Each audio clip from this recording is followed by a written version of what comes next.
दुनिया एक गैर महसूस तब्दीली के सफर पर चल चुकी है। फितने आहिस्ता आहिस्ता हर दरवाजे से दाखिल हो रहे हैं। इल्म मौजूद है मगर अमल नायाब। जबानों पर कुरान है, दिलों से नूर रुखसत हो चुका है। गलियां, बाजार, शहर, हर तरफ बेहयाई, मूसीकी और गफलत का शोर, और दिलों में खौफ है। खुदा की जगह ख्वाहिशात ने कब्जा जमा लिया है। कत्ल आम मामूल बन गया। इंसान की जान की हरमत रेजा रेजा हो गई।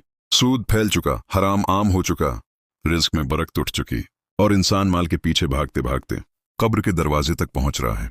ऊंची ऊंची इमारतें जमीन से आसमान को चूहने की जद में उठ रही हैं, और इंसान समझ बैठा है कि शायद वो हमेशा यहीं रहेगा।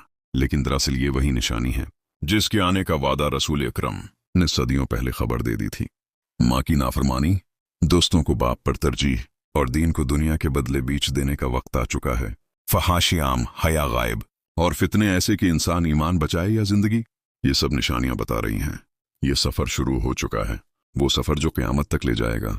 अब ये सिर्फ वक्त का वक्फा है, अंजाम यकीनी है। दुनिया अब इस दौर में दाखिल हो चुकी है जहां फितनों ने हर तरफ से इंसान को घेर लिया है। ऐमान दिलों से खसक रहा है, सीने सख्त हो रहे हैं, और गुनाह ने अपनी बदसूरती खो दी है। अब हराम आम लगता है और नेकी करने वाला अजनबी महसूस होता है। बातिल को हक के लबादे में पेश किया जा रहा है। झूठे मुतबर बन गए और सच्चे दीवाने समझे जाने लगे। खियानत करने वाले इज्जतदार और दियानतदार कमजोर कहलाने लगे। दुनिया की मोहब्बत दिलों में रच बस गई, और आखिरत का जिक्र सिर्फ कब्रिस्तानों तक महदूद रह गया। असल फितना यह नहीं कि गुनाह बढ़ गए, असल फितना यह है कि गुनाह को गुनाह समझना छोड़ दिया गया है। यही वो जमाना है जिसके बारे में रसूल अकरम ने फरमाया था कि ईमान लेकर चलना अंगारा हाथ में पकड़ने जैसा हो जाएगा। ये वो वाज़ेह पैगाम है कि सफर अब अगली बड़ी निशानियों की तरफ तेजी से बढ़ रहा है। दुनिया ऐसे दौर में दाखिल हो चुकी है जहां माल की फरावानी है मगर दिल फिर भी खाली हैं। घरों में नामतें मौजूद हैं, दस्तरख्वान वसिया हैं मगर बरकत उठ चुकी है। लोग ज्यादा कमा रहे हैं मगर सुकून और इत्मीनान मैसर नहीं। कमाते हैं मगर खाते फिक्र के साथ हैं, जमा करते हैं मगर चीन नसीब नहीं होता।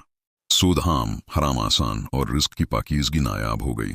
लोग दुनिया जमा करने में ऐसे मग्न हैं जैसे वो हमेशा यहीं रहने वाले हों, मगर दरअसल आखिरत करीब आ रही है और लोग दौड़ भाग रहे हैं। रिस्क बढ़ने के बावजूद नफ्स भौंका, दिल बेकरार और रूह प्यासी है।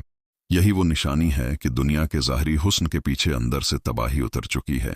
और ये भी क़यामत की सगरी निशानियों में से एक निशानी है जो मुकम्मल तौर पर ज़ाहिर हो चुकी है। ज़मीन पर एक ऐसा दौर आ चुका है जहां खून बहाना आसान और इंसान की जान बेकीमत हो गई है। मामूली झगड़े कत्ल पर ख़त्म होते हैं, कौमें कौमों को मिटाती हैं, भाई भाई का खून बहाता है, और इंसानियत का वजूद सड़कों पर तड़पता नजर आता है। लोग कत्ल करते हैं और उन्हें मालूम भी नहीं होता किस लिए क्या, और मकतूल मर जाता है और उसे भी खबर नहीं होती वो क्यों मरा। अदालतें कमज़ोर, इंसाफ बरहना, और ताकत जुर्म को तहफ़्फ़ुज़ देने लगी। मीडिया ने मौत को तमाशा बना दिया और कत्ल एक खबर से ज़्यादा अहमियत न रखना लगा। ये वो वक्त है जिसे हुजूर ने बयान फरमाया कि कत्ल आम हो जाएगा। हतीकी कातिल नहीं जानेगा क्यों कत्ल किया, और मकतूल नहीं जानेगा क्यों मारा गया। जब कत्ल मामूल बन जाए तो समझ लो कि ज़मीन क़यामत की तरफ बढ़ चुकी है, और यह निशानी पूरी हो चुकी। दुनिया उस मकाम तक पहुंच चुकी है जहां गुनाह छपकर नहीं बल्कि खुलेआम किए जाते हैं, और बेहयाई ने इज्जत और तहजीब का लबादा ओढ़ लिया है। गाने, रक्स, फहाशी, जिना, अरियानी और बेपर्दगी को फैशन, आज़ादी और आर्ट के नाम पर पेश किया जा रहा है। जो चीज़ कभी गुनाह समझी जाती थी आज मयार ज़िंदगी करार दी जा रही है। सोशल मीडिया ने शर्म और हया का जनाजा उठा दिया, हराम को खूबसूरत बना दिया, और हलाल को कुदामत पसंदी कहकर पसे पश्त धकेल दिया। घरों में, बाजारों में, स्क्रीनों पर, इश्तहारात में हर तरफ बेहयाई का सैलाब है, और इस पर फख्र किया जा रहा है। रसूल अकरम ने फरमाया था, जब बेहयाई अलानिया होने लगे तो अजाब के करीब समझ लो।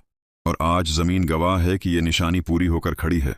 बेहयाई न सिर्फ आम हो गई बल्कि इस पर तालियां बजाई जा रही हैं।